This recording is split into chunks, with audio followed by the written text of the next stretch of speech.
We have a tax credit practice that has closed over $1 billion of tax credits since its inception, and that is inclusive of over 100 different transactions. Two projects that stick out that would not have otherwise been completed. One was in the city of Detroit, and it involved a multi-use project that included some office space and affordable housing. The total amount of the project cost was $47 million. The total amount of incentives that our experts were able to help structure for the ownership group was $36 million. Obviously, there's a tremendous amount of value in this project, and without those types of incentives, the project would not otherwise have been able to be completed.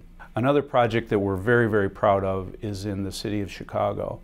This project includes residential units as well as some retail space. And this is another great example of a project that simply would not have been able to be completed without a substantial amount of incentives. The incentives that we worked on in this case were historic tax credits and tax increment financing incentives along with affordable housing incentives. The total amount of the project, the total cost to complete the project, was about $170 million.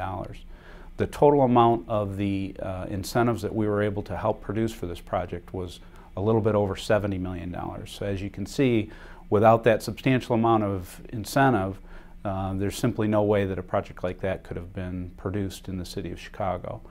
Clearly, there's two examples of projects that without that level of incentives wouldn't have been able to proceed and ultimately be completed.